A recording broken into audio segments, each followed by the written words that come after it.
Not like, bro, like this. Look how I throws you. I got a big shit of dress. Like that, like that. I got a big shit of dress. You gonna see the joint come in?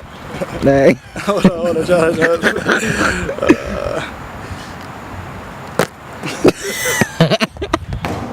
Let's get it.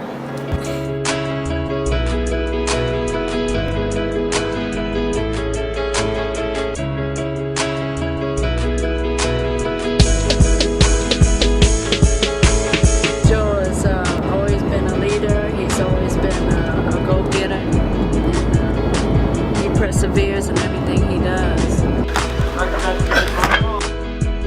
Well, I found out very quickly Joe was very talented, very explosive. Joe doesn't want to be average. Joe doesn't want to be good.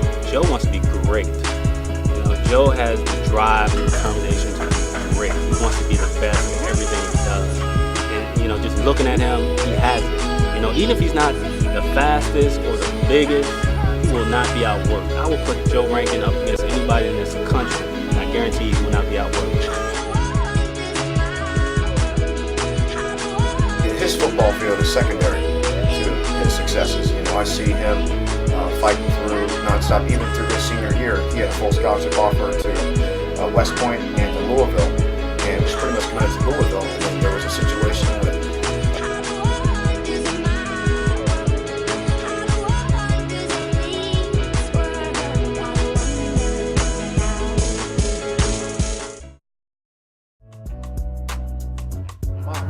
my days at Seneca was unbelievable. I mean, it really changed my life, and it really helped me develop the man I am today. You know, I started off just playing basketball here at first. I didn't play football until my senior year here, and then one year, you know, right outside this fence out here, I was riding honestly to see my probation officer, and I seen some dudes on the field playing football, and I was like, you know what? I could be out there balling too, you know, and just like sitting on the bus and then seeing some kids my age being productive and doing something good with their lives, you know what I mean, hit me in a way like I was nothing. So I really wanted to, you know, prove myself wrong and prove other people wrong that I could be something, because, you know, I had a lot of naysayers. Joe Rankin, he ain't nothing, he just a troublemaker. You know, I got kicked off the basketball team, you know, because I got to fight on the court and stuff like that. So, you know, I just had a bad reputation coming from alternative schools. You know, I went to 3. So, I mean, I really changed who I was at the school. You know, I was blessed to have good coaches here. Coach Kim, you know, he really took me in, you know, like a son. You know, I've been to his house numerous times. You know, me and him had a personal relationship, and he really helped me, you know, use the game of football and use it to make me be successful in life.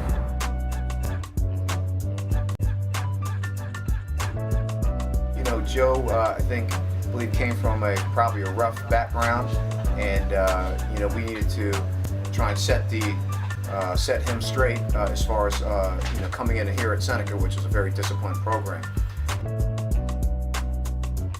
Obviously, we knew when we met him, you know, and he started playing for us, that the guy had a heart of a lion and just was an outstanding young man.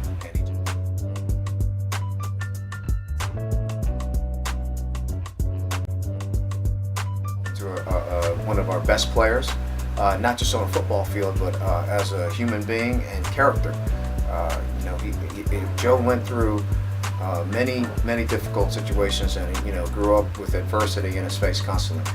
And instead of letting that, what we were most impressed about that is that instead of allowing that to bring him down, and we see so many kids that use that as an excuse, the adversity they go through not to succeed. And Joe did not let that happen. Instead, he used that as his strength. He used it as learning tools, and you know, he taught me a lot of things about what he grew up in. And because I didn't grow up in, I grew up in a easy situation. Parents gave me everything I needed. You know, taught me discipline, hard work, and such. But you know, Joe grew up in a tough situation. His football field is secondary to his successes. You know, I see him fighting through nonstop. Even through his senior year, he had a full scholarship offer to West Point and to Louisville, and was pretty much committed to Louisville. And then there was a situation with some previous grades, or some, you know, there was a mess up, and then he lost his scholarship to Louisville, and most kids, you know, would just give up, wouldn't even go to school, and be done. Joe instead took that and said, you know what, I'm going to go to Morgan State University.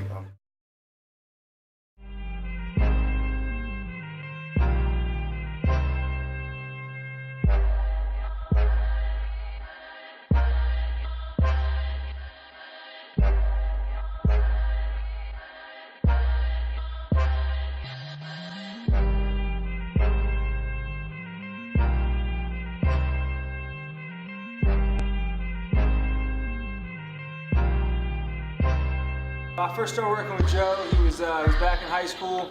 He was at that time having a lot of trouble with school and everything in his life, and I wasn't sure whether or not he wanted to play football.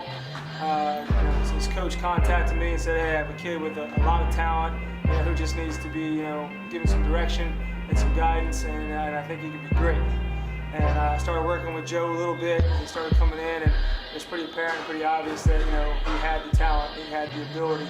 And if he could just get past some of the stuff he was dealing with in his personal life, he had the potential to go far and be able to use football as a vehicle to better his life.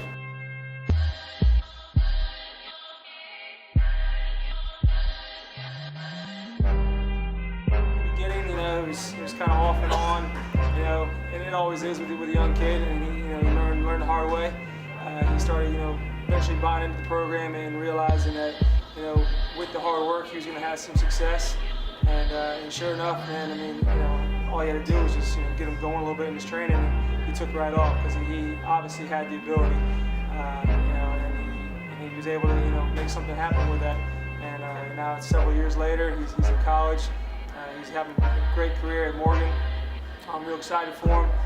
He's got 2 more years over at Morgan, and I'm really excited for for what's going to possibly be coming for him. And hopefully he'll have an opportunity when college is done to be able to do something with football. And if not, then at least he's been able to use football as an opportunity to get an education and be able to do something with his life in a positive way.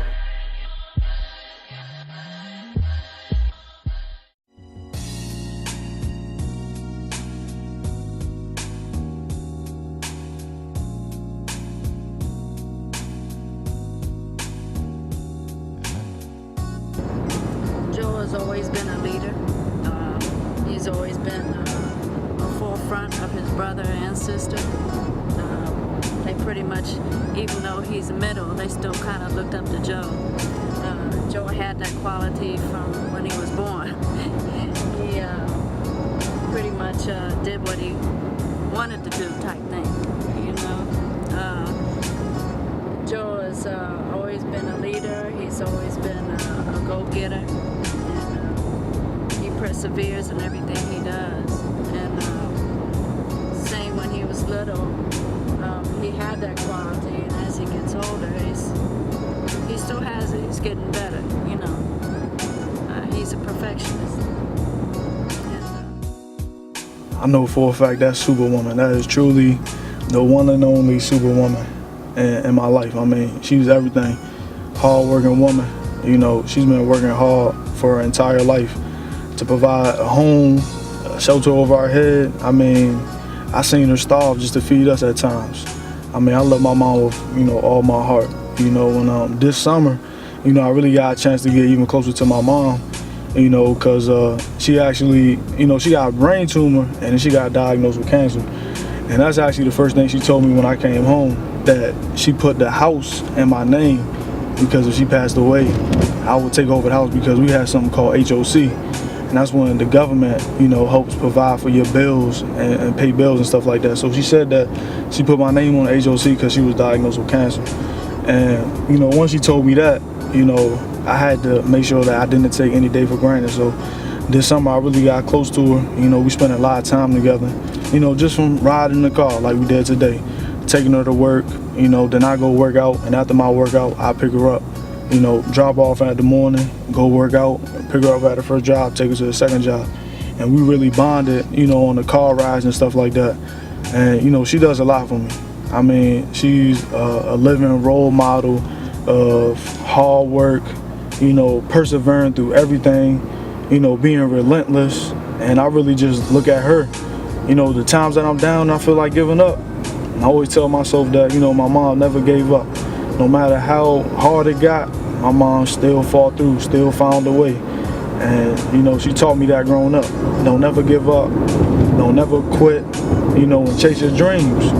And never let, you know, your living standards, you know, dictate who you are or who you will be in life. You know, my mom said, you know, she says, as a young black man, you know, you already have a disadvantage. So she says, don't let that, you know, stop you from doing things. You know, you can do anything you want in life. And she always told me that when I was a young boy. And now that I'm older, I understand where she's coming from, because it's not easy out here.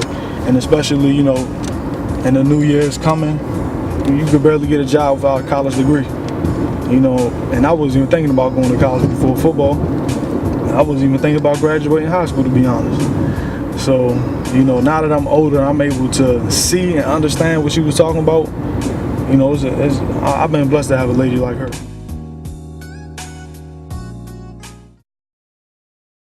Smith, man, we go way back. I think maybe 12 or 13 years old when I first met him, when I was in an alternative school out in Rockville, Mark Twain. You know, that's where I met him at. You know, we really bonded, you know, once I joined the basketball team over there. He was a basketball coach. And the way it worked, like, Mark Twain had a middle school and high school together. And the basketball team was one whole. So I was on the team. And you know, that's when me and Smith met, and he automatically, you know, took me in. You know, he did some things that he really wasn't supposed to do. You know, since he was working out the school, like it's a rule that you can't have like a personal relationship with students. You can't take them out and stuff like that. But he took me out to a Wizards game, and it's actually, I remember it was the Wizards versus the Sixers when AI was playing for the Sixers. Of course, AI didn't play that day. I was kind of blown, but Larry Hughes did score like 47 that night. He was balling. But and, you know, ever since then, I was just like, you know, he really took care of me. You know, He's always had like a respect for me, where we've never had a major issue like that, where it was like, you know, he pretty much even if he doesn't agree with me, he'll listen to me. But for the most part, he always hears what I have to say. You know, I've been there for Joe for so many situations that he understands that he's my son. I don't even see him as just, you know, it started off as, you know, being his mentor. But Joe is more, he's like my son. You know, I love him like my son. You know, he's part of my family. He's the only kid that I've ever let come to my house. You know, he's very involved with my family, with my sons. You know, my two sons look up to Joe very much. They love him very much. They see him as a role model. And I told Joe several years ago, I take that very seriously. If I'm going to bring you around my family and around my sons, you have to be that positive role model in their lives, because I knew they would take to him very quickly, and they did. I'm very, you know, fortunate and blessed that God has put someone like that in my life, because I mean, he's just done countless of things for me to help me get where I'm at today. I mean, just small things help my family with groceries, picking me up, having, you know, just man-to-man, heart-to-heart talks about making the right decisions and how decisions can affect your future and things like that. I mean, he really invested a lot of time into me, and I'm very thankful for it, because you know, I sit back and think sometimes, and I ask myself, what if I didn't have a positive role model like that in my life? Who would I be, or where would I be? Because, you know, I have a lot of, you know, my homeboys, they weren't so fortunate to have someone like that in their life. You know, and I see the decisions they made, and I easily could have made the same decisions if I wasn't guided into the right direction, or, you know, how to do the right things, or how to be a respectful, you know, motivated young man that wants to be successful. So, you know, I thank God for every day. You know, like I said, he's a father figure. I mean, I love him like a father. You know, his family's my family, you know. Joe doesn't want to be average. Joe doesn't want to be good. Joe wants to be great. You know, Joe has the drive and the determination to be great. He wants to be the best at everything he does. And, you know, just looking at him, he has it. You know, even if he's not the fastest or the biggest, he will not be outworked. I will put Joe Rankin up against anybody in this country, and I guarantee he will not be outworked.